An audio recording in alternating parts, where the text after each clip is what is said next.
Welcome to the Stay or Go podcast, where we're changing the dialogue around divorce so that no woman ever stays in her marriage out of fear. Get ready to dispel myths, learn life-changing tools, and build a solid foundation in yourself from which to make your decision. And now your host, me, Britta Jo. Welcome back to the show, babes. First things first, before we jump into today's episode, I just have a quick, bestie reminder for those of you that aren't in the Stay or Go community yet, but have been thinking about joining. We are about to hit two of the most amazing months in the community. When I scheduled this out this year, I knew that August and September were going to be about regulation. And so if you are needing some help getting into your body, feeling safe in it, I want you to go text Stay or Go community, all one word, to 33777 to get in there ASAP. Because today's guest is actually coming in to teach an incredible live workshop for our members there in just a couple of weeks. So I'll remind you all about this at the end of today's episode again, because you are not going to want to miss this workshop with her. Now, let's get into today's conversation, because it is one I have known I wanted to do since the start of this year. My guest is someone I have had on my potential podcast list of oh my God, I want to reach out to her. I'm really hoping she'll say yes. So I'm very, very delighted. Last year, a member in my community introduced me to EFT, emotional freedom technique, also commonly called tapping. And at the time, I was looking for something to help me reset during my CPTSD emotional flashbacks. I tried it. I was blown away. And then the universe brought me Jess Johnson. I don't even know how we connected, but I found her. I started researching her. I went to her Instagram and I was like, oh, this is a guest that not only is teaching something that I'm excited, super curious about, want to know so much more about, but who is such a total vibe and also has just all these overlapping juicy bits to her. So let me tell you a little bit about her before I bring her all the way in. Jess is a former trauma therapist turned mind-body connection coach. And she works specifically with high achievers, leaders, and entrepreneurs who are exhausted from tying their self-worth to their productivity. I'm raising my hand here. As you will get to hear today, Jess has a very science meets soul approach. Oof, so yummy. With a good dose of real talk. And she likes to use evidence-based EFT to help people rewire their brains, drop the self-doubt, and actually get their bodies on board with their goals. Are you guys all understanding why I'm so excited to interview her? Listening to all of this, I was just like, we are going to vibe. Where I'm going to start and drop in with her is that she shared with me that she didn't just learn this in a textbook. In 2019, Jess went through 4 months of total burnout, brain fog, and anxiety that doctors couldn't explain. And EFT was actually the exact tool that she said literally got her out of bed and saved her life. Today, she is here to break down the science of tapping, why we can't just think our way out of stress, and how to use EFT for both instant relief and deep healing. Jess, welcome to the show. Hi, thanks for having me. I'm my brain is already spinning with so many things I want to talk about. So I'm just hold back, Jess, we'll get there. Let's not blurt it all out all at once. I am so glad we are on the same page, because I too am having all my ADHD dopamine receptors are going off big time. I prepped Jess before we started this episode. I was like, I want to really give you give my listeners quite a hype on you before coming in, because I'm so excited to get to have you. So thank you for waiting so patiently while I shared all of that. But I would love, like I just said, when we talked and I met you, this part just called to me so much when you mentioned this point in 2019. And that was where I wanted us to start, just taking us into what was happening for you in 2019 and how EFT became the game changer. So there's two stories, right? One is how I came to EFT, and that's the one that happened in 2019. The more medical one was actually last year. So, okay. Which one would you like to start with? I'm going to have you. I want both. Take us. So in 2019, you found EFT, and then this last year was when you had the medical piece? Yes. Oh, okay. So what happened in I think it was actually 2018 is the first time I heard about EFT. Mm-hmm. So my background is in working with sexual assault, domestic violence survivors. And then I worked in the corrections system as a therapist and a mental health counselor. And then I decided to do what anybody does at 32. And I joined the Army because that's what you do when you want an adventure, right? So hardcore. So I was a behavioral health officer in the Army. I served for 5 years. I did do a deployment in Afghanistan. And I got out in 2015. And I started working with veterans. Actually, let me back up a little bit because I knew I got out of the military specifically because I wanted to pivot to coaching. So I was kind of like starting my coaching business, and I had a good friend who I was part of her like women's entrepreneur group. And one of the things she does, and if anybody's in the Philadelphia area, it's called Diva Girls is the name of this entrepreneur group. And every 2 years, they do these like trips abroad where she'll pick a country and round up a group of entrepreneurial women. We go and serve a community out there. So, and we ask them like, hey, what are the things, the tools you'd like to learn more about? Any classes, like what are the needs of your community and how can we fill the gap? So it's not about us coming in and telling them, this is what we're going to do to fix you. I don't believe in that. People got to tell us like what they need, and then we can let them know if we can accommodate that. So we were working in this orphanage, and we were working with a lot of the women who had to give their children up, and they were able to come and still visit their kids. And so wow. Each one of us had prepared something to teach the community. And I'm not real big on kids. So, it was kind of odd when I walked in this orphanage and there was this little toddler. Maybe she was 3, maybe she was 5. I don't know. And she puts her arms up and I'm like, I guess she wants me to hold her. And so I'm holding this kid. I'm not really sure what to do with her. And then the first person starts going and she starts teaching EFT. That was the thing she chose to teach the community. And I remember looking at that and being like, what is happening? I'm not doing that. That shit looks weird. I would rather hold this child. And I literally sat in a corner and I was very judgy about it. Like, this just looks weird. And I didn't really think about it anymore. Mm-hmm. Fast forward a year later, I get my dream job working with veterans, running retreats out in the wilderness, was working with this amazing team. And there was a spider infestation in all of the cabins. And I have had arachnophobia my entire life. And when I say arachnophobia, because usually when I tell the story, people are like, "Ooh, I don't like spiders either." I'm like, no. This was not about me not liking spiders. I can't tell you how many times I have broken phones or iPads because if I was scrolling on anything and if any video popped up or anything moved, my brain would be like, this is a spider, it's coming for your soul. And I would hurl it away from me and the screen would crack, right? So it was a pretty big deal. And in 2019, I had gotten married a couple years earlier. My husband's a rock climber and we were doing a lot of climbing outside and I was having anxiety attacks because every climber has a story about a snake, spider, bat.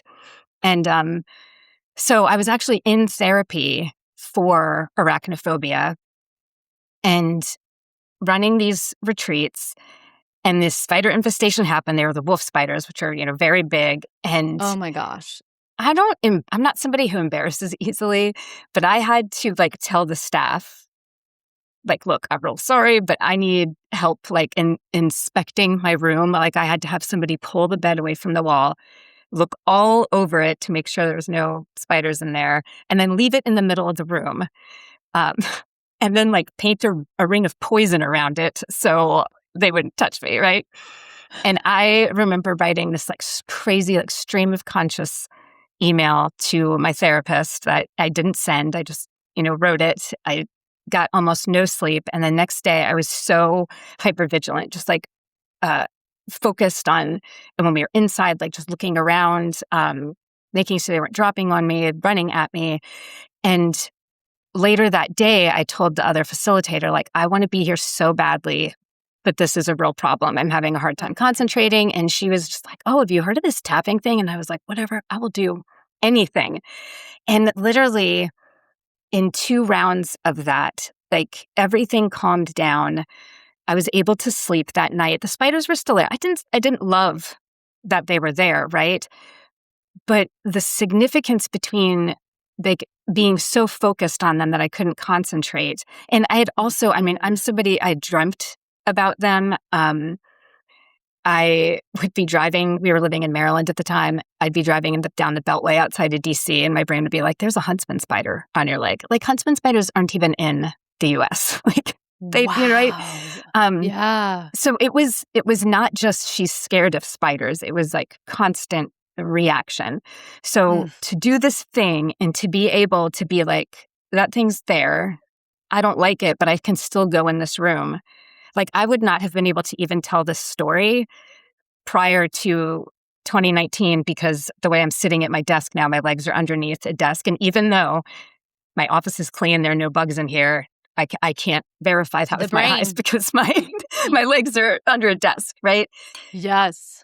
So that is how significant it impacted my life then. And so I just started learning more about it, following Brad Yates, who's one of my favorite tapping practitioners. He's got a great YouTube channel. And so I just kind of started teaching myself from there.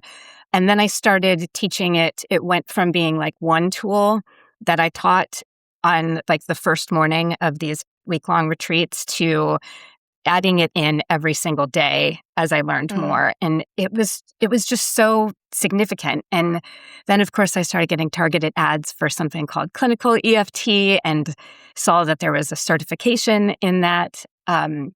So it really was a no-brainer to do that. It was kind of a gap. I knew all this stuff about trauma. I had shifted into coaching, and I know so much about why in mindset coaching, we're teaching people how to believe new things about themselves, right? And our brains are so powerful that, what we think and where we direct our energy really can come true and feel much easier than we think. But it doesn't involve just being in your head. You have to get your body on board. Otherwise, you're just sitting in your head. I have worked with countless people who beat themselves up because they're oh, I know I can just change my mind about this, but every time I try to practice this affirmation, something in my body doesn't believe me. And EFT gives us the ability to stop bullshitting. Am I allowed to curse? Because I also have potty mouth. Oh, I curse. Oh my gosh. Okay. See, Jess, I knew. Yes. This podcast is definitely rated explicit. Okay. On So yes. Okay. I just have to jump in and say, we did not talk at all. I don't remember us talking about the spider piece. So that blows my mind even more. The story you're going to share with us of, what I was mentioning with the medical piece comes later, and I want to pin this specifically for my listeners too, because what you're describing there, the way you can feel almost hijacked by your body. You're I know, in your car, I know there's not this variety of spider on me, yet I feel out of control right now. Yes. That's what I'm so excited about hearing more around, because a lot of my listeners will relate to feeling out of control in your body, having thoughts that seem to, have more control over you than you do over them. Yes.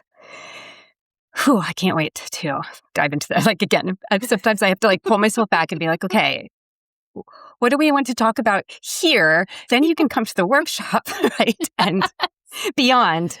But yes. So yeah. So you just mentioned like beautiful. First off, I love kind of similar approach of like you're looking at it and you're going, whoa, weird, woo, I'm not going to do that. And then a year later, the desperation of I will try anything. Okay, I'll try this. And then you try it and it's working. Mine was a little bit similar, I would say, of just like, okay, well, I'm not really sure, but I'll try this. And then you try it and you're like, there is something magical happening here. Yes. So before we jump, I feel like this is a great point too, to like pause and just have you explain for someone who has never even heard about EFT. Yeah. What is it? So EFT, as you said, it stands for Emotional Freedom Techniques, and there's an S there. Okay, technique. It's one I of was like reading it and I was like, I've just always called it EFT tapping. And so even when I heard that it was called Emotional Freedom Technique, that's how new I am to this as well. So it's multiple techniques. Well, that is my tell, because the people that okay, we're going to back up and I'm going to answer your first question first, and then I'm going to circle back. So very simply, EFT is very similar to acupuncture or acupressure. We're using the same points that are used in traditional Chinese medicine, but instead of using needles, you're using your own fingertips. So this is something that's self-administered, meaning you're doing it to yourself, so you can do it anytime. And the points that we are using help calm the central nervous system. So rather than try to push those thoughts away, try to push those emotions away that you wish you weren't feeling, EFT allows us to put our attention on whatever that thought is, whatever that emotion is, maybe even whatever that experience is, and just say, hey, this is what I'm thinking. This is what I'm feeling. And then we usually combine that with an affirmation of self-acceptance. So what it would look or sound like to start with is, even though I'm feeling all of this fear about this spider, and I'm kind of angry because I know there isn't actually one there, but I cannot get my body on board to believing what my brain thinks. I accept myself and I honor what I'm feeling. So I always tell people, you don't have to accept the emotion. You don't have to accept the experience. You don't have to accept that thought. You are accepting that you are a human being going through that. And there is something about that just allows your body to relax, right? I know we talked about parts work, and parts work and EFT combined is so powerful, because essentially what you're doing is you're allowing that part to talk while kind of rubbing its back, right? Most of our decisions that we made about ourselves and how we operate in the world and what we believe about ourselves and what we believe is possible for us. Like, we made those decisions between the ages of 0 and 6, 0 and 8 years old, based on experiences that we went through, or things that we saw, or things that we were taught, right? And what happens in adulthood is it's like those parts of us, when something traumatic or significantly emotional, sometimes people don't resonate with the word trauma, so maybe just significantly emotional happens to you. It's like a piece of you kind of peels off and is stuck in your energy kind of system that we all have. And it's reliving that day like Groundhog Day. If you've never seen that movie, it's Bill Murray. He has to relive the same day over and over and over again. Such a good way to describe how parts get created. I love this. And so what usually I observe happening to people is, or actually taking a step back, this is why we can be moving through time and space now and consciously we know I'm in this room, I'm safe, there's nothing coming at me. But if we are going through an experience that reminds that part of us about what they're going through in this Groundhog Day moment, and it doesn't have to make sense, right? Because if you were 3 years old and something, it just has to remind you, the feeling has to remind you. It doesn't have to be the exact same incident. And so again, this is what confuses people. So what I see people do to themselves is, I should be over this. This is so stupid. And they just immediately go to this place of self-judgment. I call it mansplaining your inner child. So instead of just listening, we tell them, don't think that way. Don't feel that way. This is so dumb. This is what you do to get yourself out of it, right? We either judge ourselves or we immediately go to reassurance. That's kind of like how I think of the mansplaining piece. And like, when you really think, I know when I think about the best friends I have, and when I go to talk or vent to them about something, they just let me do it. And they don't try to fix me. They don't try to tell me why I shouldn't feel that way. They're like, hey, girl, have some wine. We're going to talk all about this, right? And this is the way I think about, like, we get to do with ourselves. And that's what EFT allows us to do. Instead of judging ourselves, instead of telling ourselves we should be over this, it gives us the opportunity to be like, hey, I'm listening to you. I hear you. That really sucks. Tell me all about it. And your life will change when you get the hang of doing something like that, rather than shutting those thoughts or feelings out, feeling bad that you have them. I am so very big on something I say over and over again, is multiple things can be true at once. And the amazing thing about that is, when we know that and when we embody that, when our bodies are on board with their brains, we can, when we're problem solving, it's okay if two opposite beliefs exist with us, within the same thing. We get to decide, okay, but this one serves me in this moment. Thank you to not the other one, but you're going to go in the waiting room and sit there for a bit while this one helps me with this moment.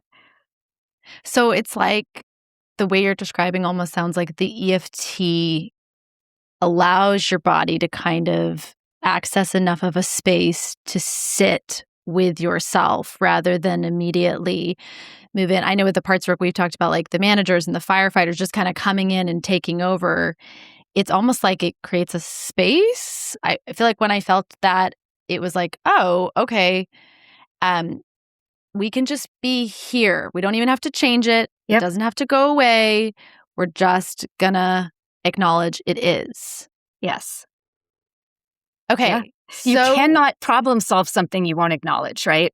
And so many of us are so scared to say, this is how I think, or this is how I feel about this thing. To admit that this is what currently is. Yes. That, mind blown right there. I was like, yes, for my listeners, that is a huge piece of what the EFT, because I'm like breaking down with you right now too, like, how is it working? And I'm realizing, oh, it is allowing you to just stay and acknowledge. And you're right, that if we move immediately into fixing without first, it's like, it makes me think so much of reparenting and remothering, of what our parents couldn't do for us because they were activated and they wanted us to immediately, like, stop crying or be happy or get over it. It's like this way of stepping in and just mothering yourself. Totally. Yes. Okay. I don't think in things of inner child.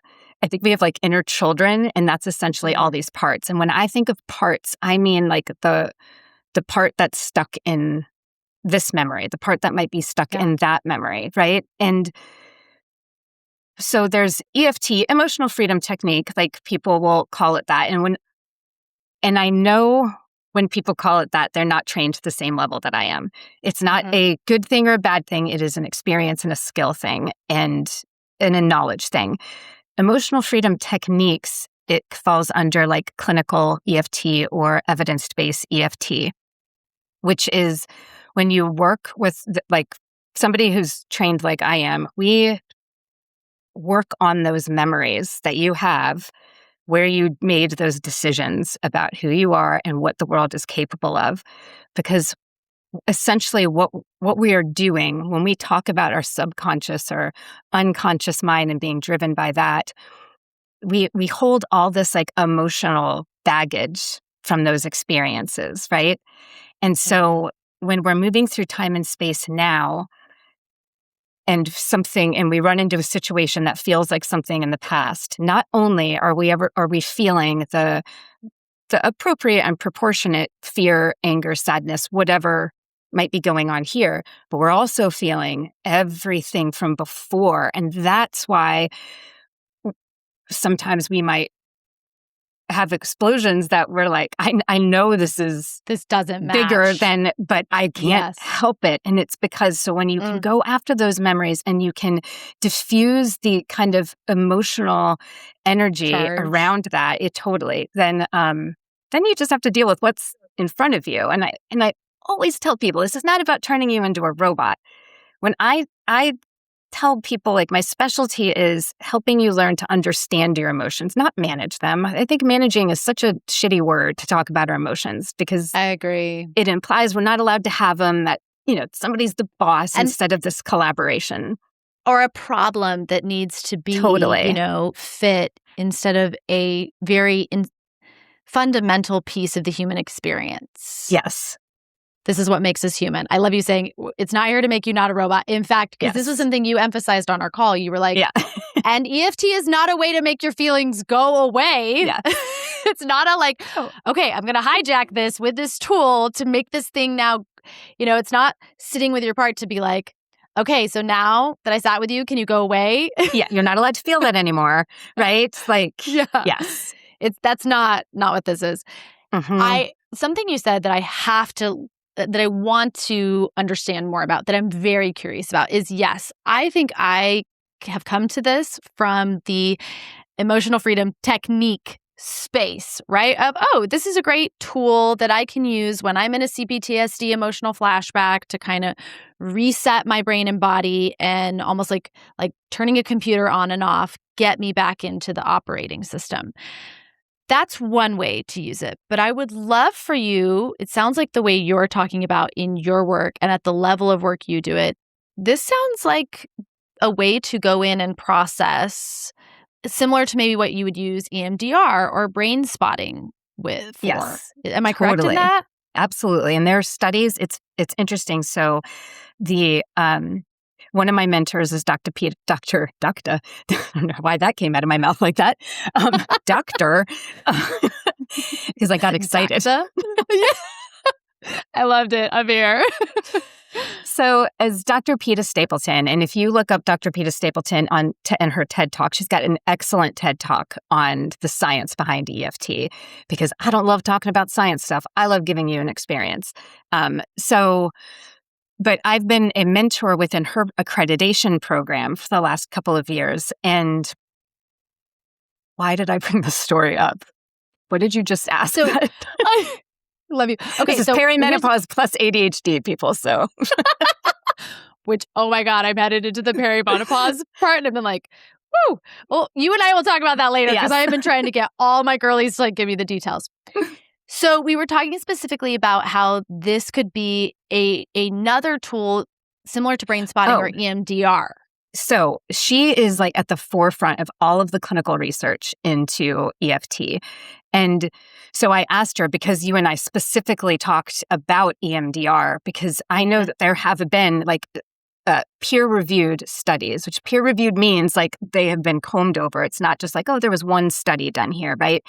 That show the efficacy of EFT and EMDR.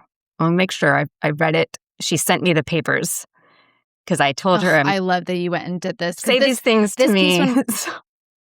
Yeah, well, we mentioned this in our conversation before, because we had talked about that EMDR can be activating at a level that can be a little bit too much for people, correct?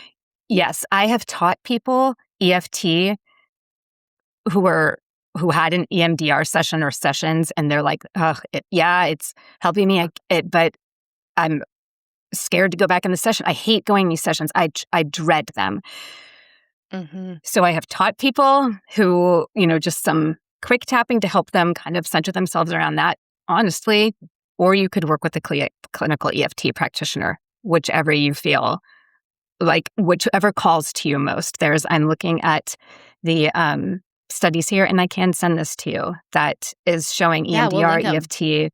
Yes, that they are very like similar findings. So, and from my background, this is the safest, gentlest, fastest way to get through those things that you are scared of. That is huge, because as someone who has, I have definitely tried lots of different, I've done, medicine journeys, I've done brain spotting, trying out different techniques to access the traumatic event, to kind of open up those neurons, open up kind of like that tangle in a supportive place where it can then be kind of, it's like cleaning out a wound, the way it makes me, Totally. And sometimes that cleaning, for certain people, EMDR works really great. For other people, it can feel like pouring alcohol on that wound. Like, it's just knowing all these different ways to access and then finding the one that is the most supportive for where your nervous system is and the level it needs. And I used to think, you get kind of caught up when we can in these, when we start opening our trauma and we start moving through it and we start realizing what a big difference it makes, you can get into the mindset of like, I just need to open more and more and more. Yes. And boy, have I learned this year, and I'd love you to speak to this, about how important it is to be doing those, if you are doing that, doing it at the speed your nervous system can handle, and doing it with techniques that actually create a lot of safety and resourcing in the body in tandem with opening up the pain.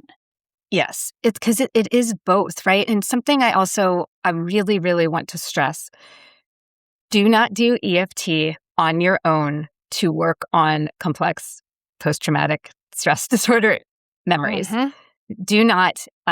It is an incredibly effective, incredible, wonderful modality when led by somebody skilled and trained who knows what they're doing. I can tell you, and we will talk about some tips that I can start giving so people can start experimenting with stuff and even experimenting with memories.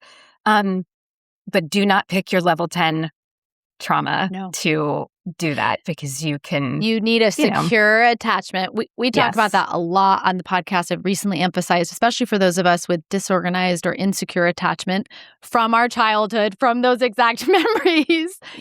That needs to be done in a safe container where you have someone to hold you and reinforce to your brain, I don't have to do this alone. Totally. And then I teach EFT kind of similar to what I said when I've done this for people going in MDR sessions. Like, here's what you can do every day to get you through those sessions or when something comes up, right? But I also tell people, because inevitably they're like, when is the best time to do it?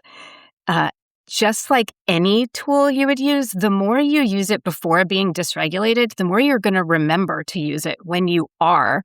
Something I have made, like, my clients call it like a Jessism, which is like the things I say over and over again, is progress, not prevention.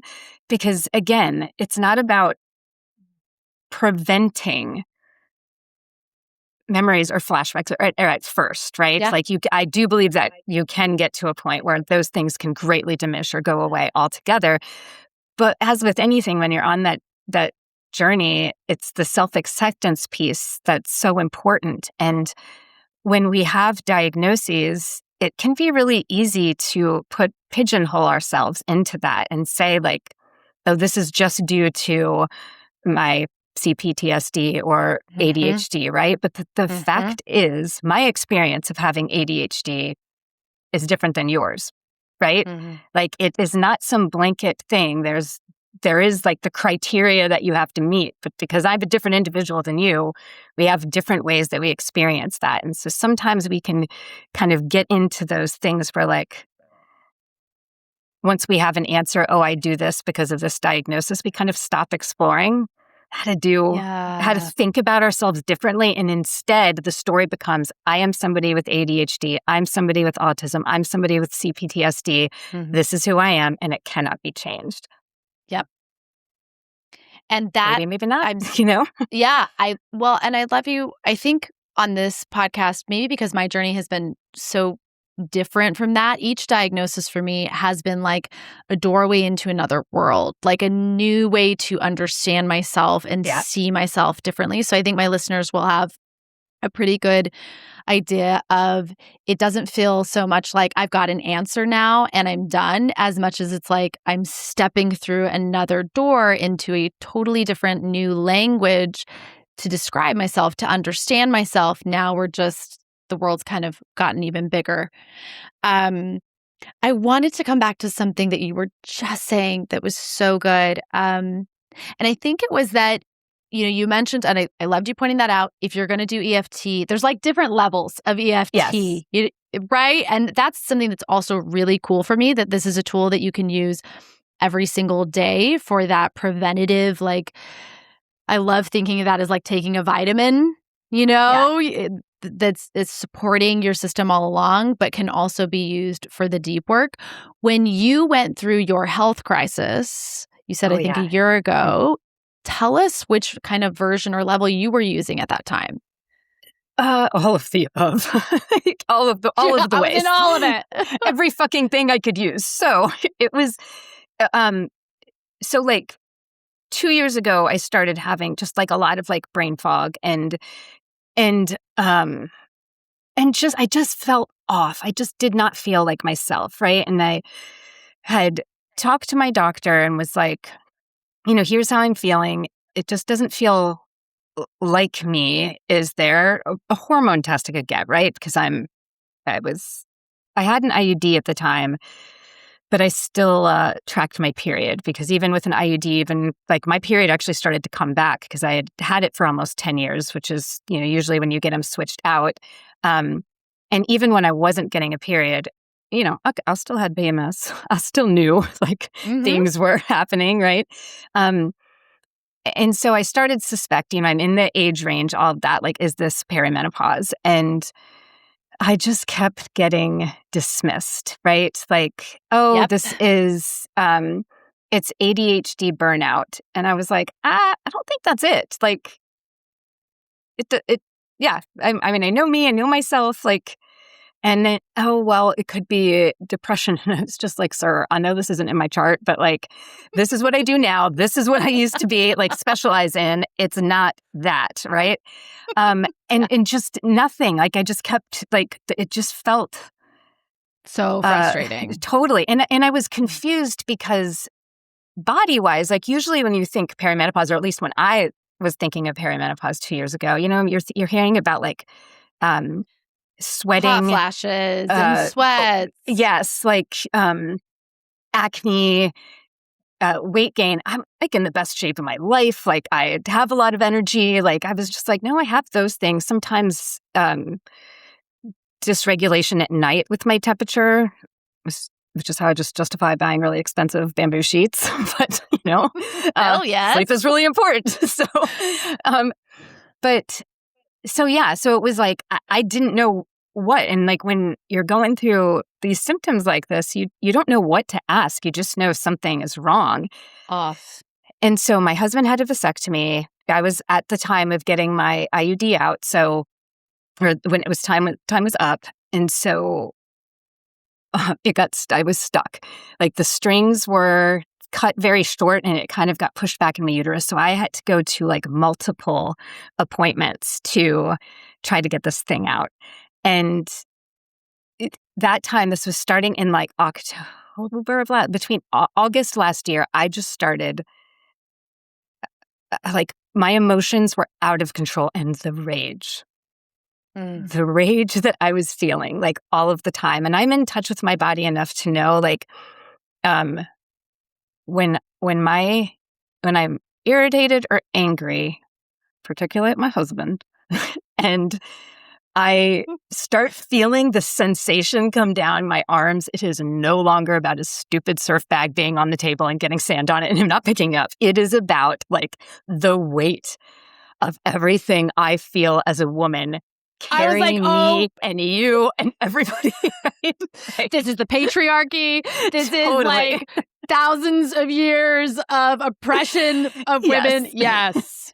Mm-hmm. And so finally, on the third appointment, and I remember I was having a real bad day that day, and they still couldn't get my ID out, and I just burst into tears, and I was like, "But can I talk to somebody about perimenopause? I think that's what's happening to me." And she was like, "Oh yeah, I actually specialize in this," and she put me on, immediately started HT hormone therapy and estrogen and progesterone, and she was like, "Look, it's probably going to take a month for it to kick in, 3 months for you to feel like yourself again. Do you want an antidepressant in the meantime?" And I was like, absolutely.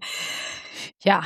Years ago, like I would have seen that like before EFT as a marker of a failure on my part. I'm a therapist. I'm an emotions expert. Why would I need this medication? Like, and I, when I told my mom, like, I went to the doctor, I finally feel like I have some answers.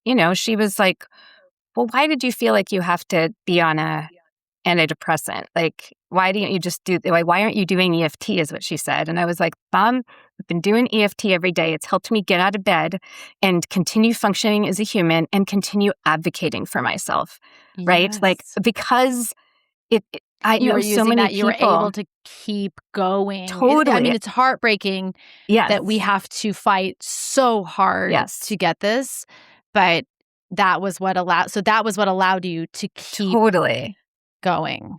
And if I'd probably saved my marriage too. Like, my husband and I, this is my second marriage, and we have very good communication. I mean, we're humans, just like I said. EFT doesn't turn you into robots. He still annoys me. I still annoy him. There are things. But I was able to ask him, like, there's nothing more scary than going through something and you not knowing what's happening with you, and then somebody else not knowing either and having their reactions. But because I was kind of in tune with myself and I had this tool, I was just able to be like, I just remember one day like sobbing and looking at him. It makes me tearful thinking about it now, and just being like, I don't know what is happening and I am sorry, but could you please give me some grace? I'm not saying that it is okay that I am lashing out at you right now, but I can't stop it. And this doesn't feel like me. Please give me some grace. And I just remember him like being like, okay. And he was amazing. Like he really was fantastic during that. But again, if I hadn't been doing the things that I needed to continue to regulate my central nervous system as much as I could, while continue to do this and like, again, keep fighting for myself. I kind of just know so many women, when I tell them that story, they're just like, oh, I didn't know, or they don't realize that those studies that were done on hormone replacement or hormone therapy, it was like one study done on postmenopausal women, and that was shown to increased levels of ovarian cancer, which is why people started freaking out about it, and then they stopped offering it to women, and then they also stopped doing studies on it. It wasn't even the right demographic. Like, I get heated just thinking about it. Right? Oh my God, yes. Yes. Yes, this rage.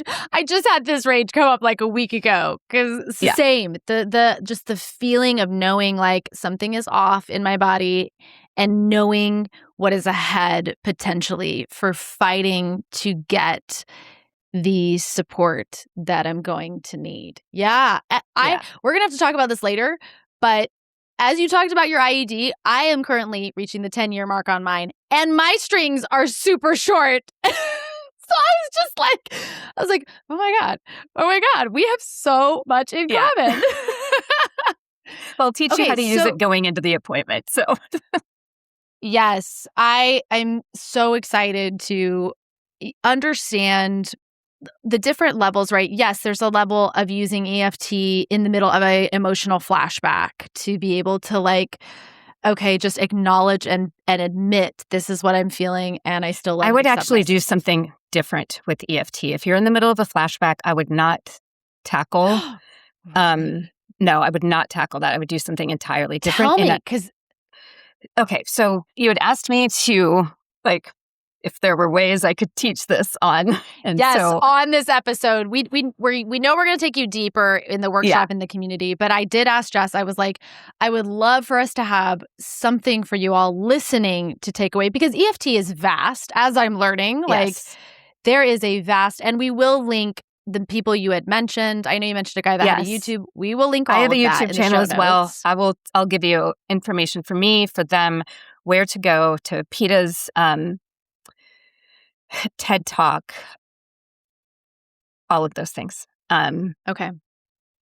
So your recommendation was, if you are in a full-blown emotional flashback, what would you recommend instead?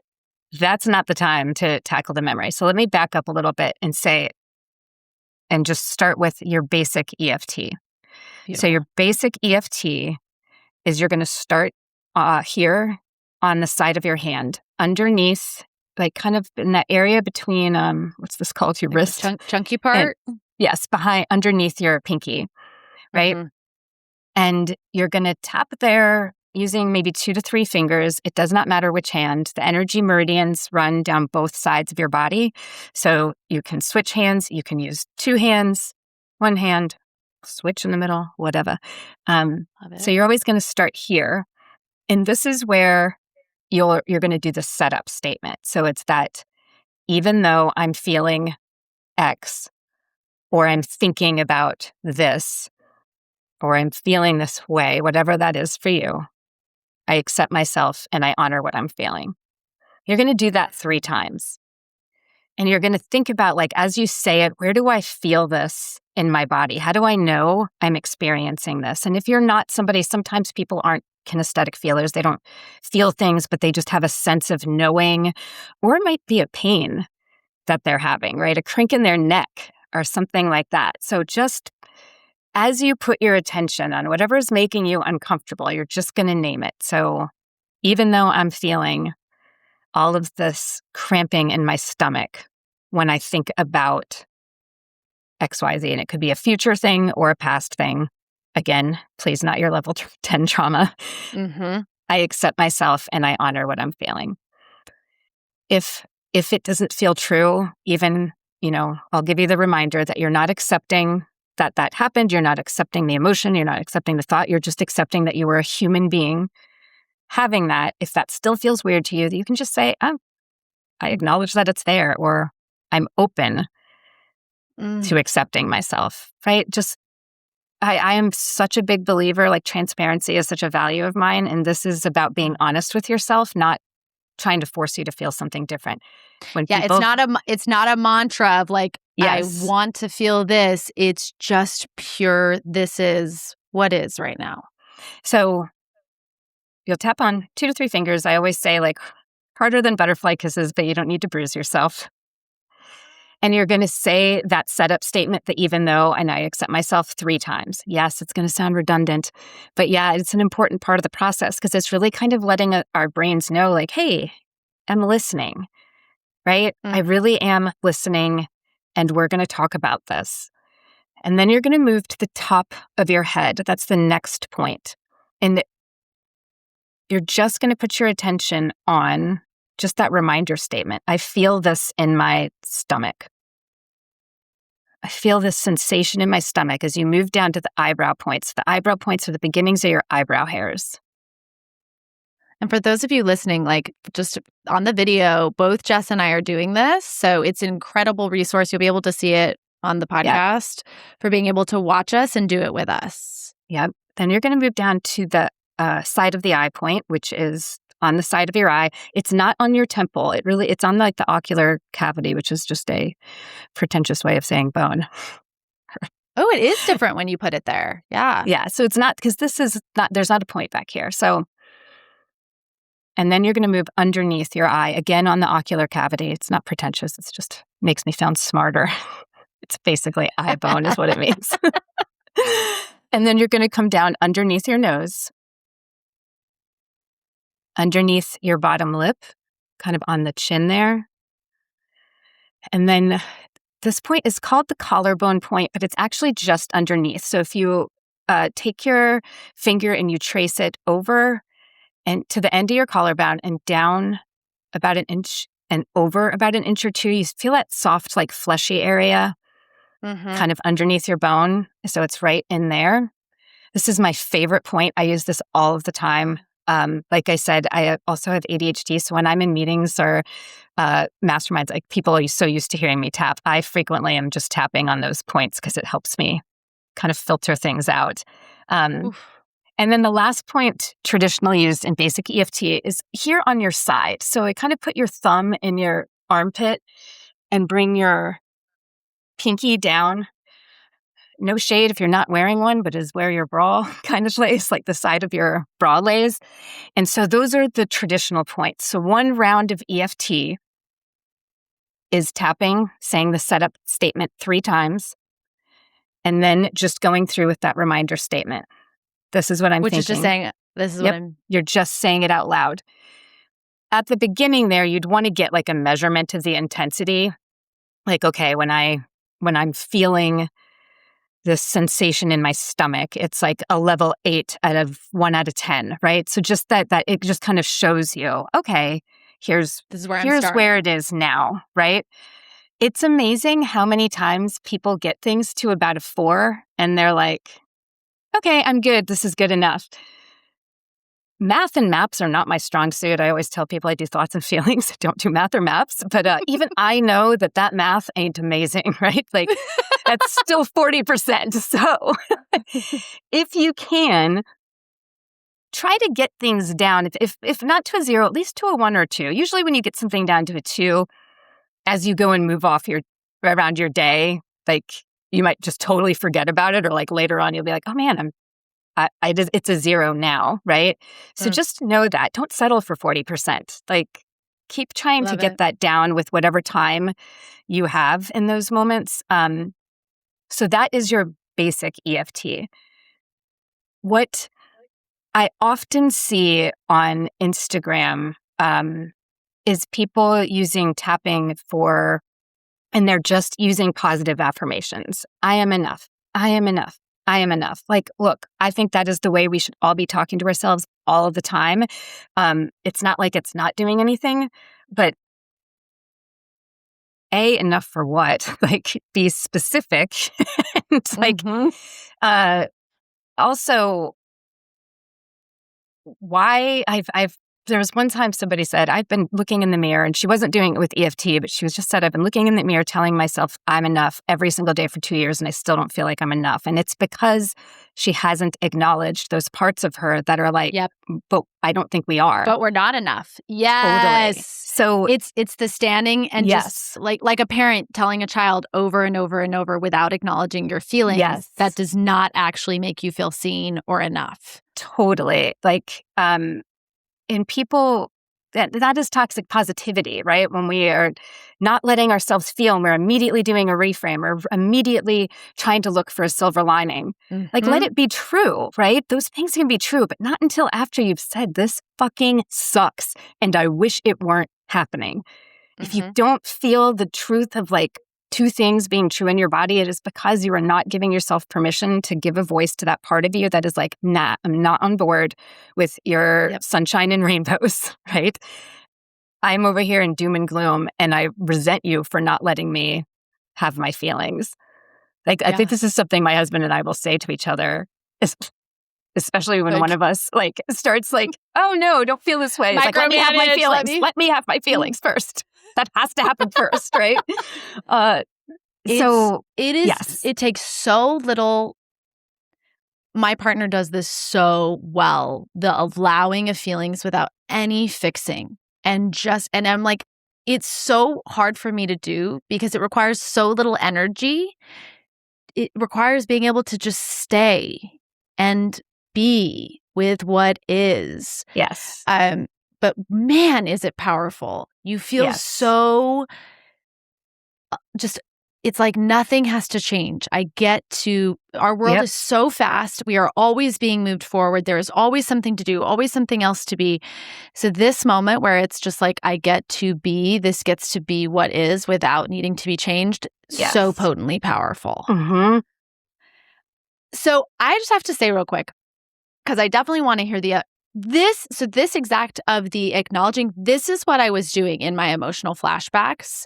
And this is what helped so much, because my emotional flashbacks get worse because my way of dealing with them is to resist and to move into self-hatred and to spiral into inner critic. Like you said, the way you described people you work with who immediately go into like, I should be over this. I should, especially, you know, the work that I do. It's like, come on. That was what I did. And that was what was so powerful, was just being like, this is how it is right now.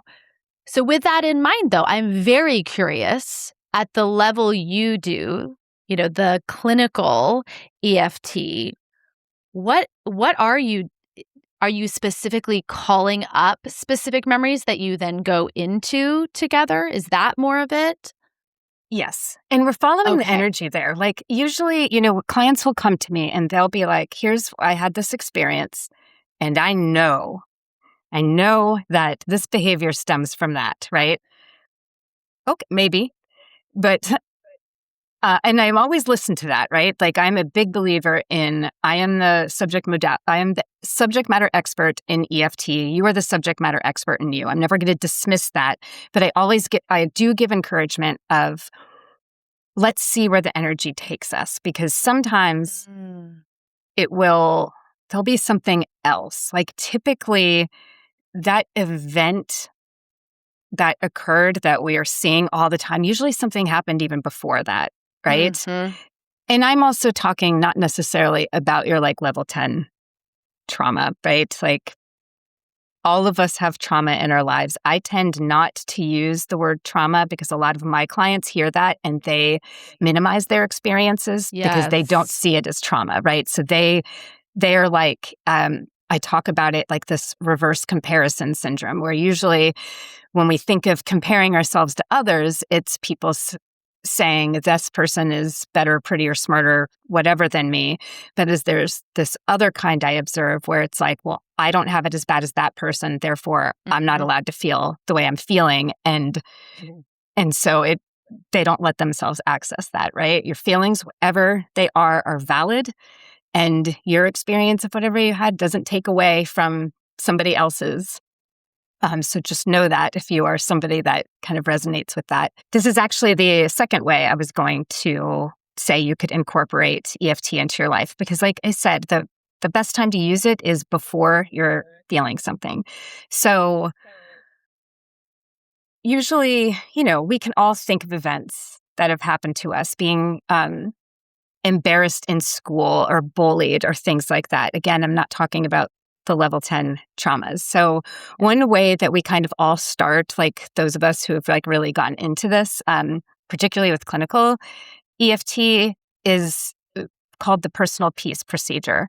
And that's basically when you like I would suggest getting a notebook or, a journal that's just like your tapping journal, and writing kind of a list of all of the events that when you like pop up in your life, right? When that you could think about that, when you think about them, you're like, oh my God, I wish that hadn't happened.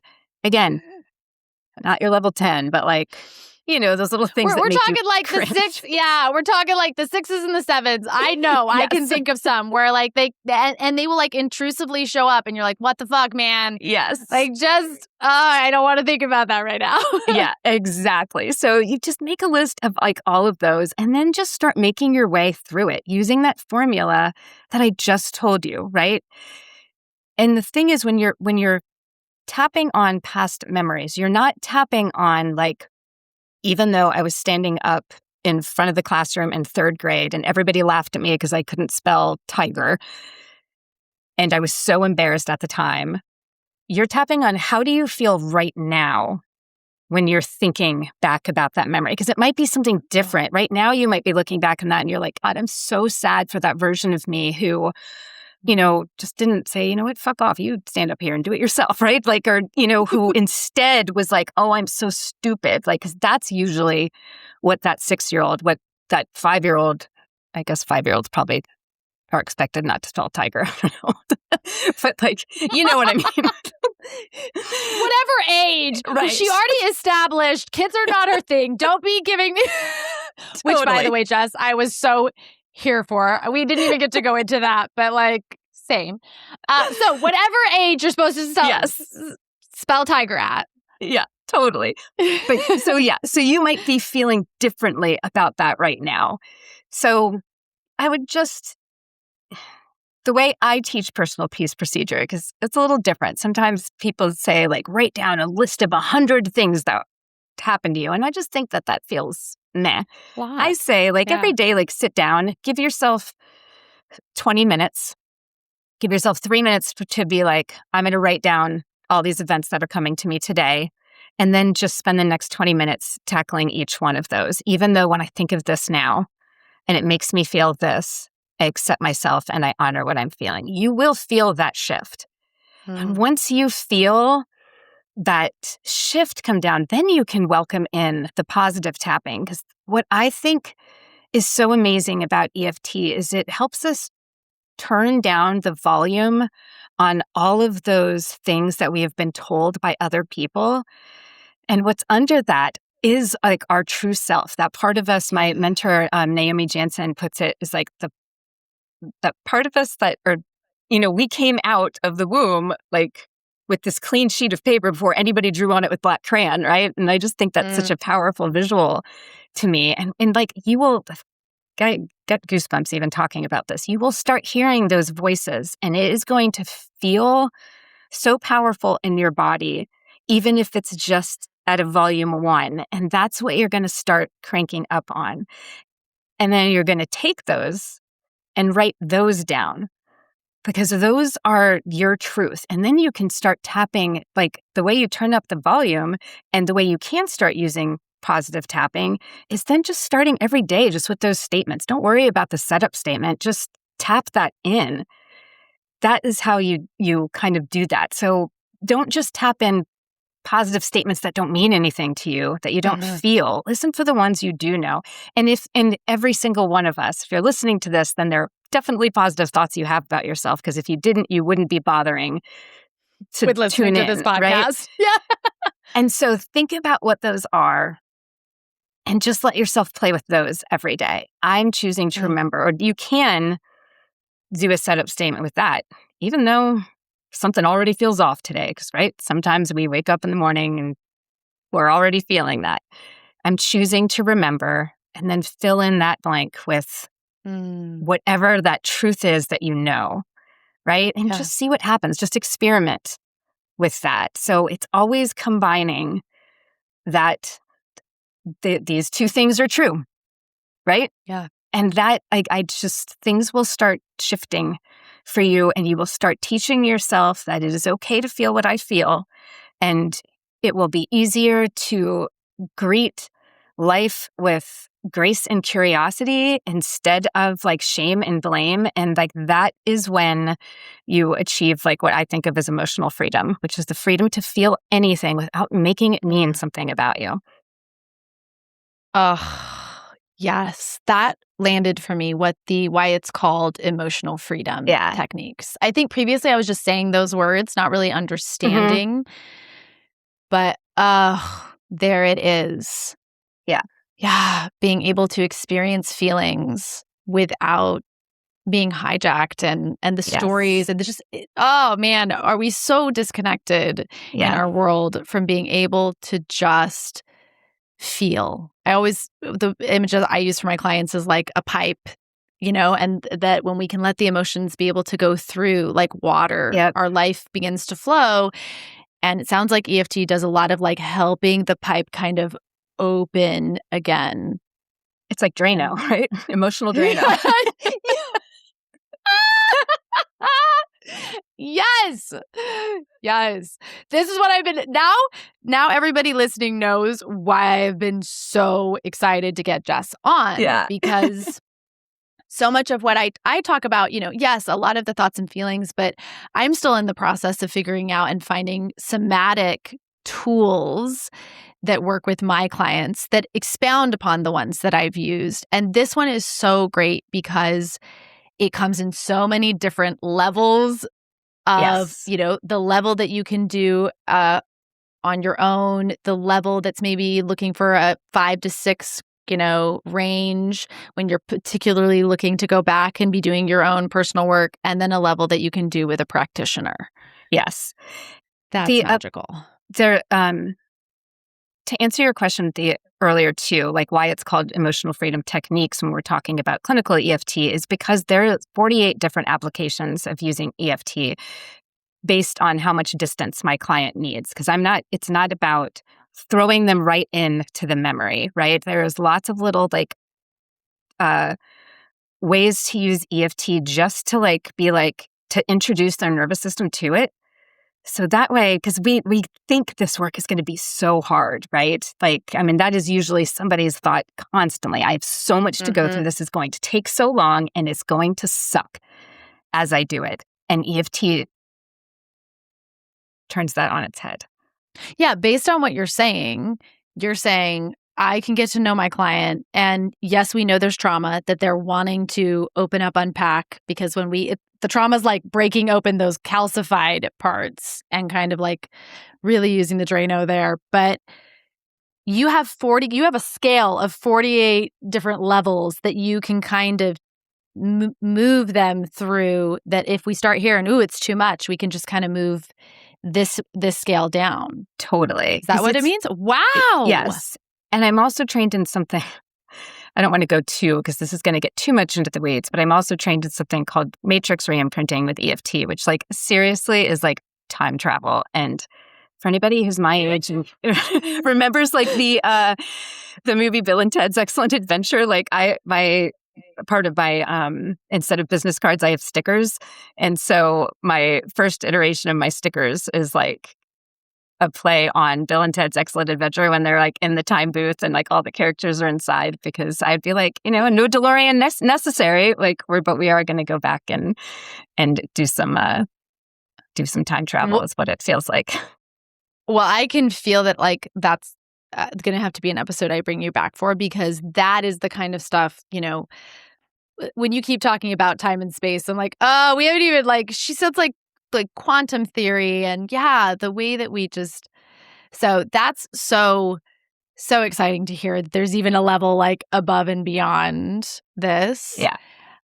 I want to bring us here to, because you were just talking about EFT going forward, and this takes us beautifully, as we're closing out this episode, to what you are going to be doing with us in the workshop, correct? Yeah. You had mentioned, when we were talking, you talked about how important it is when we're doing this work to also have a North Star and using EFT with this North Star idea. So I'd love for you to give a little sneak peek to everyone listening what we're going to be doing in that workshop and how it's maybe, where it fits in what we've talked about with the EFT today.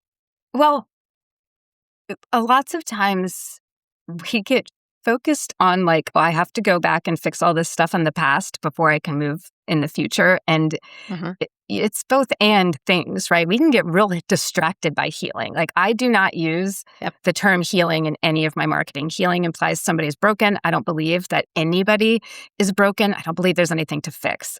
And so knowing our North Star becomes what is the goal? What's the desire I want for my life? And what is the feeling I want to have as I pursue that? Lots of times people don't, set goals because they've had bad experiences with not meeting them in the past, because they beat themselves up, which again, that's something that you are in control over. But being able to have your North Star is what are the thoughts that I need to have about myself or the world? And how do I move towards that every day while also acknowledging what might be in my way today?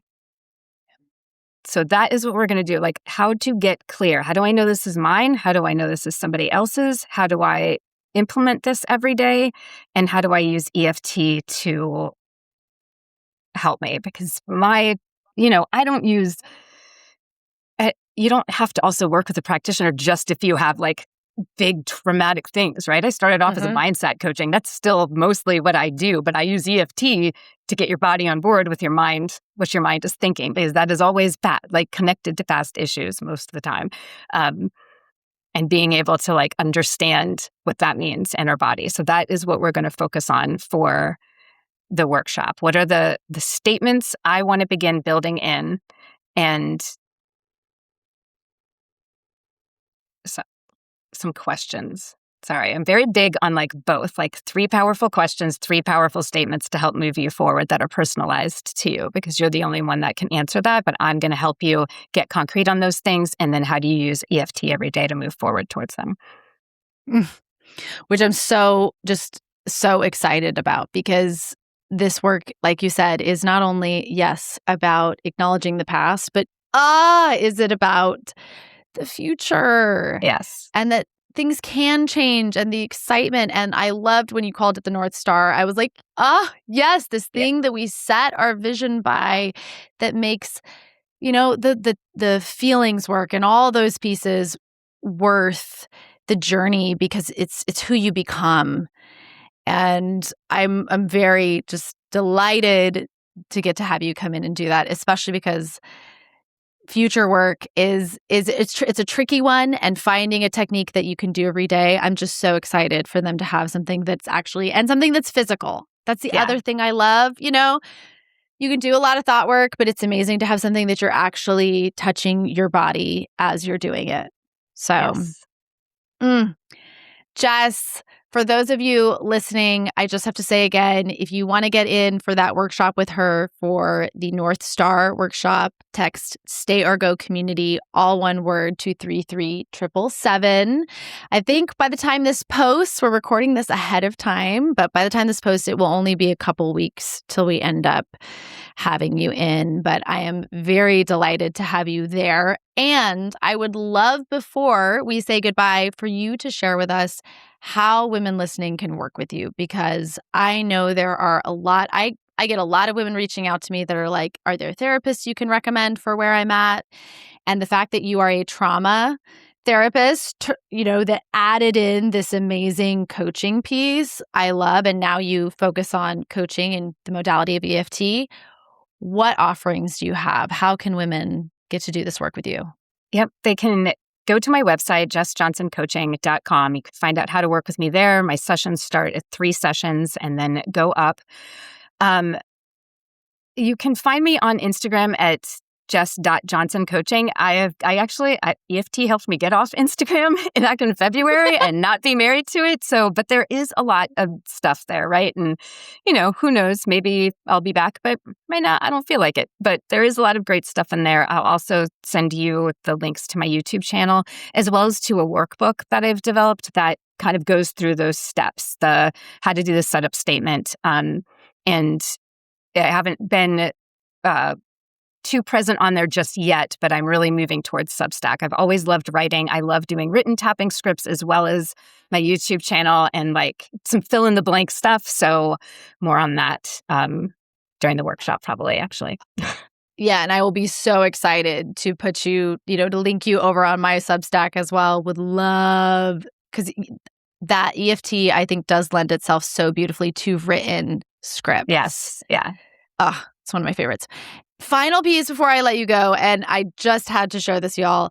Please tell everybody on this podcast more about your own juicy, smutty book podcast. What, Jess? Tell us. A couple of years ago, I picked up a smutty retelling of The Little Mermaid, and let me just tell you about tentacles. It opened up a whole new world. Changed my life.